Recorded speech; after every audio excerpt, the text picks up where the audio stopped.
Olá, alunos! Hoje nós vamos falar o quarto módulo da nossa apostila e vamos falar sobre os principais elementos do culto. Primeiramente, eu quero que vocês entendam que o culto quer dizer a mais elevada homenagem que se presta a uma divindade. No caso, nós prestamos, é claro, a Deus. Então, é a mais elevada homenagem que se presta a Deus. Então, quando nós vamos no culto, nós temos que ter essa consciência, essa certeza que nós vamos prestar homenagem a Deus. Nós não vamos lá para ver ou ouvir, enfim, nós vamos para prestar um culto. Começa conosco, né? Então, é claro que o culto em si, a liturgia, ela depende de vários fatores que contribuem para que tenhamos uma liturgia completa, para que tenhamos êxito em um culto. Então, eu quero falar sobre hinos, sobre o louvor. A música ela não pode ser esquecida durante o culto, jamais, pois a sua execução não pode ser simplesmente uma execução, um louvor. Não. Temos que saber que é de suma importância o louvor, a adoração a Deus, hinos, e precisa tudo ser equilibrado, né? A ponto do culto ser em um todo, um conteúdo em homenagem a Deus. E esperamos, é claro, o agir de Deus, do Espírito Santo, em nosso meio.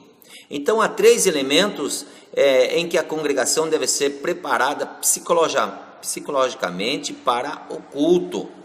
Então nós precisamos saber que o culto ele precisa do prelúdio, interlúdio e pós-lúdio. O que quer dizer isso? Prelúdio é a introdução instrumental ou da orquestra, enfim, de um culto.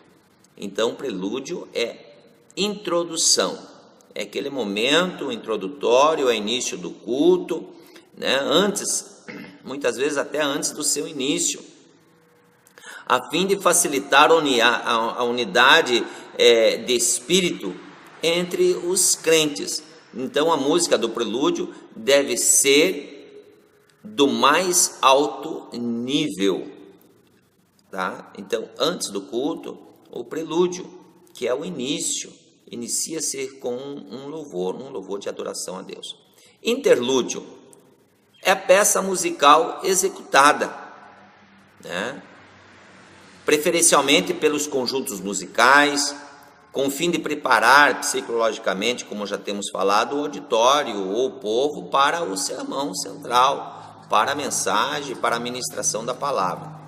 E este louvor ele deve ser congregacional, com letras conhecidas, porque é claro que às vezes estão aprendendo, é a primeira vez o que se canta, que se louva e tal, mas na medida do possível, ele tem que ser hinos conhecidos, de preferência que tenha letras, para que a congregação, para que a igreja, para que todo o povo entre nesse mesmo espírito, que acontece muitas vezes, porque a pessoa não conhece o hino, não conhece a letra, não tem essa facilidade, então fica conversando, senta, ou vai tomar água, enfim, mas não se deve fazer isso. Então, nós sabemos que quando nós estamos adorando, nós não estamos adorando o homem, nós estamos adorando a Deus. Então, o prelúdio é a introdução, é a peça musical executada no culto. E o pós-lúdio é a conclusão instrumental de um culto, devendo o maestro adequar a música à natureza da palavra de Deus, do sermão. Então, por isso que às vezes o grupo ele se movimenta durante a mensagem, até mesmo, porque já preparando, porque às vezes não sabe de antemão que mensagem que vai ser ministrada, qual é o sermão ministrado. Então, no bem da verdade, o grupo está inteirado deste assunto. Puxa, vai ser falado sobre o que hoje? Então vamos ver. Às vezes, claro, não temos aí um hino que coincide justamente com o sermão, mas na medida do possível, o proslúdio é isso, é o sermão, é o louvor final baseado no sermão, né? Então a música na igreja, desde a criação das hostes celestiais, a música vem enchendo vidas de júbilo. Então a Bíblia relata música existindo bem antes da rebelião de Satanás. Você pode observar aí em Ezequiel capítulo 28, antes da criação do mundo, quando nada existia ainda, a música já estava presente no céu. Então veja que a música é de suma importância, né? Cremos, claro, que estaremos eternamente com Cristo adorando a Ele. A palavra vai ficar por aqui, as mensagens ministradas vai ficar por aqui, mas o louvor vai continuar. Então é de suma importância nós amarmos louvar a Deus, né? Nós gostarmos, né? Precisamos louvar com sabedoria, né? Então a música sempre foi parte integrante do culto a Deus, e no céu também se canta, conforme você pode observar em Apocalipse capítulo 15, versículo 3. Então o louvor celestial deve glorificar continuamente quem? O Cordeiro, a Cristo. E as nossas igrejas devem prefigurar sempre o céu a ser imagem antecipada da Assembleia Triunfante. Então, nós podemos observar que a música, o louvor, ele tem propósitos. Deus tem propósito na música. Não cantamos, não louvamos simplesmente por louvar. Nós precisamos analisar desde a letra até mesmo a mensagem, melodicamente, para que nós possamos adorar a Deus. Então, o propósito de Deus na música é restaurar a verdadeira adoração a Deus. Também preparar o seu povo para a batalha. Então nós vemos aqui que Deus tem propósitos. Também Ele tem propósito para restaurar a alma. E começa no louvor, começa com a música. Também o propósito de Deus é trazer a unidade do corpo de Cristo, a união do povo. Também liberar o seu poder de operar milagres e conduzir ao povo à sua presença. Nós vemos que quantas vezes Deus age no meio do louvor. Muitas pessoas sentem imensamente a presença do Senhor Jesus. Então, o louvor, ele precisa ser um louvor escolhido, amados. Nós temos que tomar muito cuidado, né? Tem muitas igrejas, enfim, o povo às vezes quer louvar, adorar a Deus baseado no embalo da música. Isso é perigoso, porque nem sempre leva o povo à verdadeira adoração a Deus.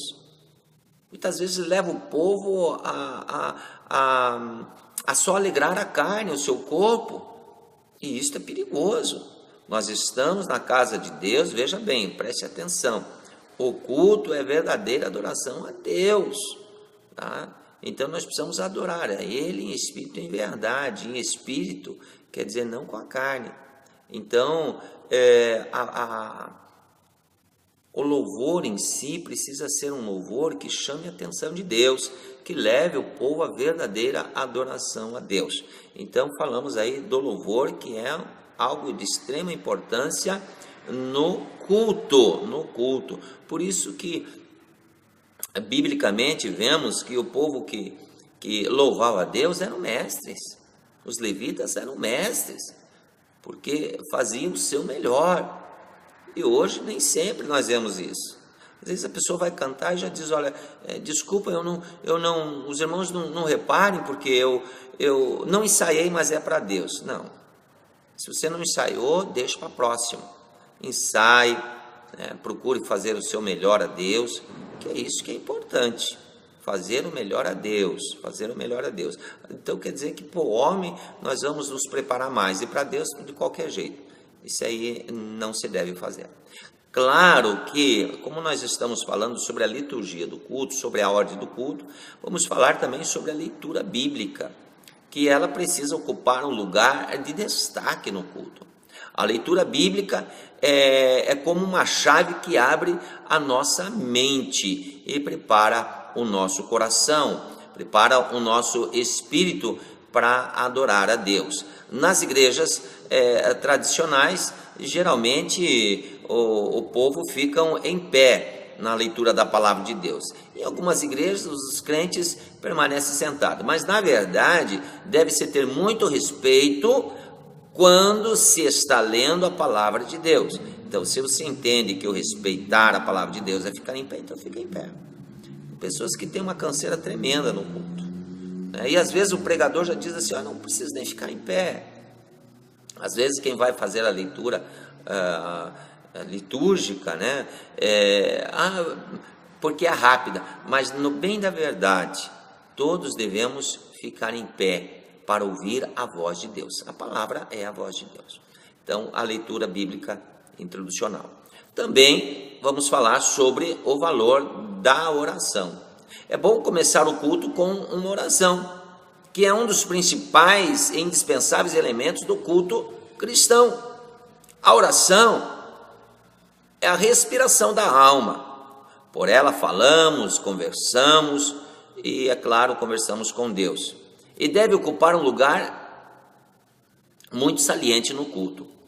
Ela não é um discurso, como faziam os fariseus, muito menos uma reza programada, como fazem certas seitas. Mas precisamos sim orar a Deus, falar com Deus, né? Falar com Deus. Quantas vezes nós devemos orar no culto? No início do culto devemos orar, pelos pedidos de oração devemos orar, pelos ofertantes, pelas ofertas devemos orar, pela pregação e pelo pregador devemos orar também pelos pecadores, e pelo término do culto, saída dos crentes, enfim, não há limite quantas vezes, não há limite. Tem igrejas que trabalham mais na oração. A oração é muito importante. É claro que nós precisamos aí ter um equilíbrio entre tudo que se possa passar na liturgia do culto. Muitas pessoas, igrejas, se louvam muito e dão pouquíssimo tempo para a palavra. Está errado. Então nós precisamos, para que haja uma ministração agradável, o povo sim precisa estar com o coração aberto, e o coração aberto na maioria das vezes vem através da oração, através da música. Então não há também formas definidas de oração. Entretanto, para as finalidades do culto e o benefício daqueles que oram, poder-se-ia fazer a seguinte divisão geral em uma oração: louvor, então, adoração a Deus, Pai, Criador, Cristo Jesus, o Salvador, Mestre. Daí, confissão dos nossos pecados, fraquezas, falhas, imperfeições.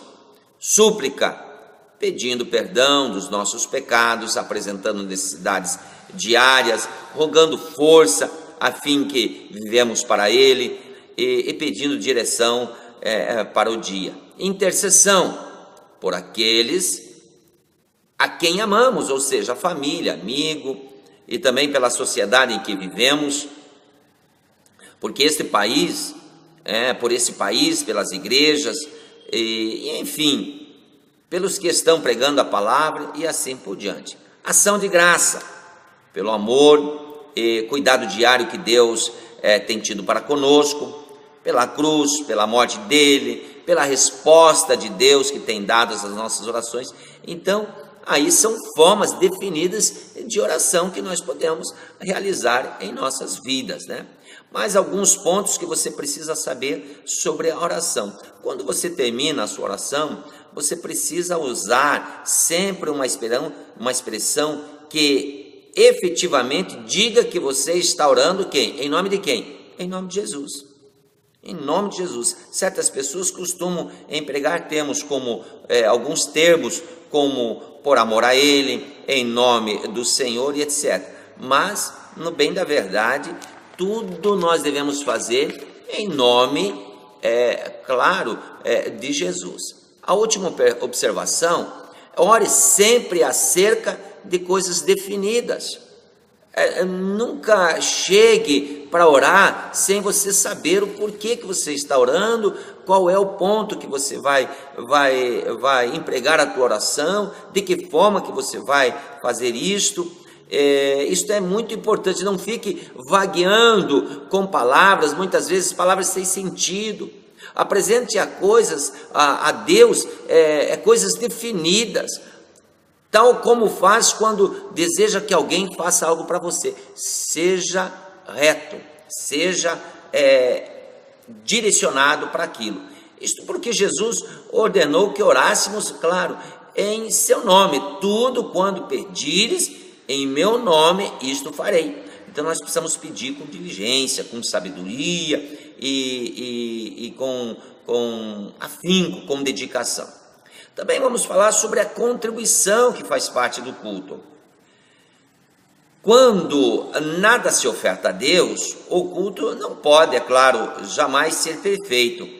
Um culto sem ofertas é um culto antibíblico, que é a palavra de Deus. Ela nos dá essa garantia, nos dá esse respaldo das ofertas.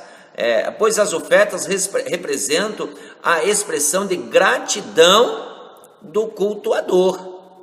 Quando se recebe a Deus, devemos dar daquilo que dele recebemos.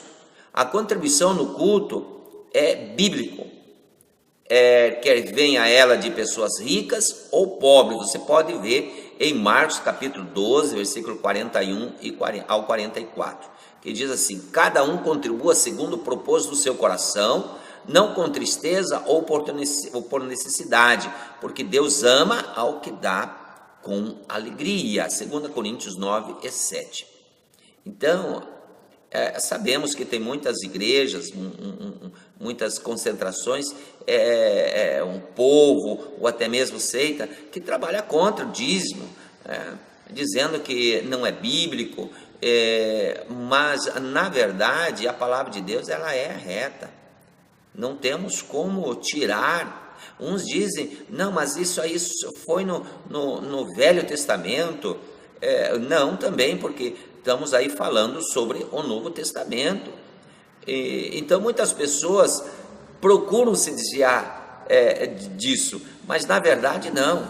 Na verdade, nós precisamos atentar para a palavra do Senhor Jesus. Então o dízimo foi estabelecido nos primórdios da criação do homem, reconhecido por Jesus quando esteve na terra, como o verbo feito de carne, o verbo feito carne, e mantido por seus discípulos na formação da igreja. Então veja só, os dízimos está lá no Velho Testamento, mas foi reconhecido no Novo Testamento, como Jesus, com Jesus. O dízimo está diretamente ligado à ideia da mordomia cristã. Quando um crente se recusa a entregar o dízimo ao Senhor, é porque ainda não reconheceu o senhorio e a bondade de Deus. Então o dízimo é o reconhecimento de que Deus é o doador de tudo na vida. O homem pertence a Deus e tudo que ele tem. Então, mexeu no bolso do homem, da mulher, do ser humano, já às vezes fica complicado. Mas, amados, nós não temos como esconder algo, nós precisamos fazer tudo. Então, falar também da oferta alçada. A oferta alçada é a forma de contribuição que não deve ser jamais confundido com o dízimo, visto que essa é feita de forma voluntária, levantada para um fim específico. Então, uma oferta alçada pode ser feita a construção de um templo, compra do som, reforma do templo e assim por diante, descrito em Malaquias capítulo 3 e 10. Sobre o dízimo, foi muito usada pelos apóstolos na manutenção da igreja primitiva, ultrapassando até mesmo o valor do dízimo, pois nessa época os crentes doavam tudo que tinha para o desempenho da obra. Doavam 100%, considerando que a graça manifestada por Jesus era em tudo superior à lei. Então aqui a oferta alçada não quer dizer que tem que ser aquela oferta menor. A oferta alçada pode ser muito maior do que 10%. A pessoa pode não dar o dízimo, isso é entre ele e Deus. Mas ele pode dar uma oferta alçada muito maior do que 10%. Então, quando a pessoa quer fazer um culto completo a Deus, então ele faz um culto completo. Nós não temos como pedir sem nos doar algo. Então, nós podemos sim ser grato a Deus, doando a nossa vida e a nossa obediência. Quantas pessoas passam dificuldades porque não atentam para a palavra como ela é. Fazem alguma coisa e omitem outras. Não, nós precisamos ser real. Então, oferta alçada. As coletas. Coleta é o recolhimento das ofertas que se faz nos cultos que prestamos a Deus. Então, essa sim, essa também é uma oferta voluntária, sem fim específico. Mas, durante a coleta, você pode entregar esta oferta alçada juntamente com as demais ofertas, né? Então, onde todos podem cooperar segundo suas possibilidades, completando assim a adoração que lhe é devida. Você pode observar aí em 2 Samuel 24 e 1 Crônicas 21, 24. Então, ofertar a Deus é também uma forma de adoração. Essa forma de adoração não deve ser jamais negligenciada, pois essa atitude ao ofertar pode levar o crente a ter e ser abençoado, e se não ofertar, pode também ter prejuízos incalculáveis, prejuízos irreparáveis. Então você pode observar lá em Atos dos Apóstolos, capítulo 5, versículo 1 a seguir. Então aí, amados, nós completamos o módulo 4, aonde nós falamos sobre a liturgia do culto, que nós temos que ter um excelente louvor, nós precisamos ter uma palavra maravilhosa e nós precisamos ter a contribuição. Então são três partes importantíssimas durante o culto. Não podemos deixar de falar das ofertas. Se dá pouco tempo para a contribuição, se fala bem pouco para a contribuição, porque muitas vezes as pessoas já acham que o pastor quer só pedir e tal, então não se dá tanto ênfase nas ofertas ou nas contribuições durante o culto. Porém, a adoração a Deus faz parte também, tanto o louvor, como a mensagem, como a contribuição. Então você ouça melhor, você analise, para que você possa aprender também sobre a liturgia, sobre os principais elementos do culto. Então, até uma próxima vez. Que Deus te abençoe. Amém, Jesus.